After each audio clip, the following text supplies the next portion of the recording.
The lights come on now. We go to 4, 5, red lights on board with Isaac Gillison, and the lights go out, and we are off. And it's a good start there from Isaac Gillison, but also from Niren on the right-hand side. Kaki holding the lead, but a great start from the Mercedes of, who is that? Raggy up the inside, down towards turn 1. Kaki holding it around the outside, but Niren moves up into the lead of the race. Who would have thought that? The FIFA YouTuber getting the best of everybody. It looks like Isaac goes round. He has dropped all the way down to the back of the field with contact. I think that was with the Mercedes of Tom97. Arava up into 3rd place. We've also got a Haas, that's Veloce Storm up the inside, down in towards what is turn 3. Oh, Aya Turner is round. My money was on him, but looks like I've jinxed him there. As round goes Joe Aya Turner Wilkes. He's down to 14th, but Niren still holding the lead. But how long can he hold it for? He's had a little bit of a bump, but Niren goes very deep there into the very tricky turn 10. Horrible, horrible corner. Catches Niren out, and he drops way down into 5th position. Arava now leading the pack. A lot of drivers having a lot of collisions very early on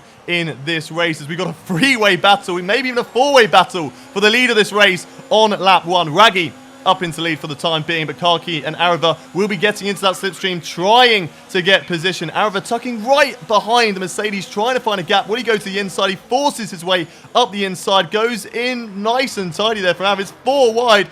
Battling there in towards turn 1. Arav gets the job done. Raggy's in 2nd, but I think Kaki's going to get the better of him with a great run out of turn 2, and he holds on to 2nd place. What an opening lap that has been, Callum, and it's not over yet. Absolutely incredible. I mean, we've got 5 less drivers. It's one of the smaller grids so far, as Alex Gillen getting forced out wide by Veloce Storm, really getting his elbows out there through the tricky turn 10 side by side. Alex giving Tom Lartilo a little bit of a squeeze. Look at Tyrrell Limitless all in the mirrors, and we've also got James Baldwin, who's trying, look, he's very much licking his lips. He's trying to find some way through, and he's managing to do so up the inside of 3 cars through that corner. What a move from James Baldwin, still side by side with Tyrrell Limitless on the exit of that corner. Can he go all the way around the outside? Limitless is better on the brakes going into there, but a 3-way battle, 4-way battle, 5 ways if you count Tim Marduk, who's now getting involved in the background. Side by side into the final corner. Alex is still a whole lap battle with Storm. Ben getting very leery on the exit. I think we've got drivers in the pit lane already. There's a long race ahead of him. It's only lap 4 out of 14, so a long way still left to go. But Tyrrell Limitless, he's not being patient at all. He's trying to get a move on. He knows that those esports drivers that have already pit are going to be in free air and are going to be pushing as hard as they possibly can. So he needs to get the moves done early if he can try and get a good result in this race. It looks like he's gone up the inside on Arava, down in towards the final corner, but will these 2 guys get the slipstream on Tyrrell Limitless? It looks like Kaki comes into the pits.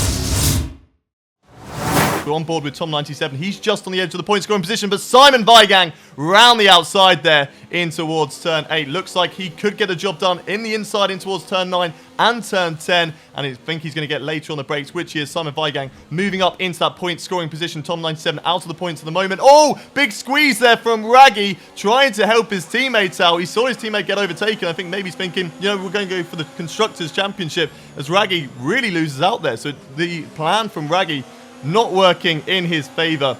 And now he's got Veloce Storm right on his tail. He goes up the inside in towards this corner. You do not want to touch that curb, Storm. It will spit you out if you try to touch it. But he gets the job done. Moves up into P11. And Raggy, who was battling with Tim at Marduk, has now lost out on 4 positions. As looks like Tim Marduk is fainting to go into the pit lane, unsure why he's doing that. Simon Weigang, what a move he pulled on Tom97 round the outside earlier on the previous lap. We've got yet another almost 3 wide moment going into turn 1. Benjamin Daly very locked up going into turn 1. Simon on the inside. Tommy's looking to capitalise on it. He's all over the curb, and now he's going to be trying to make a move on Tim Marduk. Wow, I'm getting flashbacks to 2012 with this sort of move with a Ferrari trying to, well, this time a Ferrari is defending the position.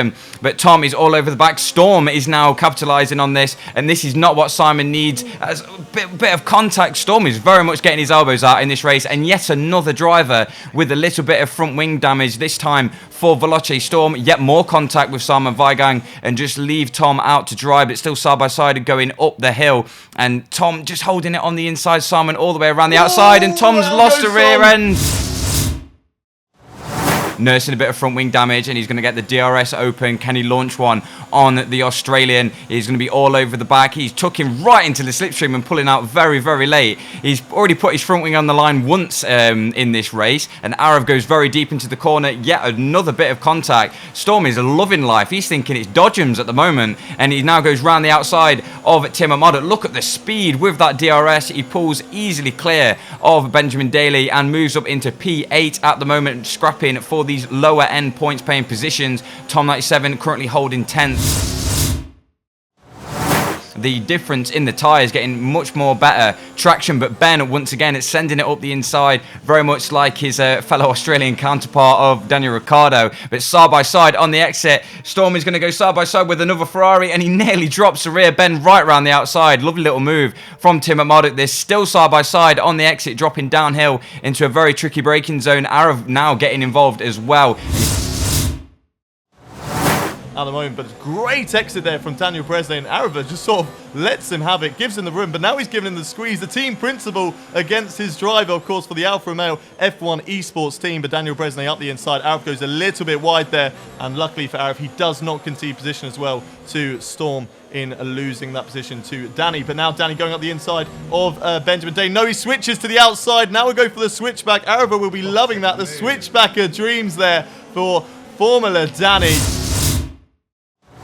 What a victory from him. He got the strategy right. Both Simon and Danny, who did not capitalise on the strategy. But let's go for the final result standings for this race. It is Hypers who, of course, takes the race win. A great, solid drive from himself. Then we have Tiro Limitless, who crosses the line in second, just ahead of the Haas driver of James Baldwin. Daniel Bresnay did not work out for him. Karki with a great result. P5, 10 points.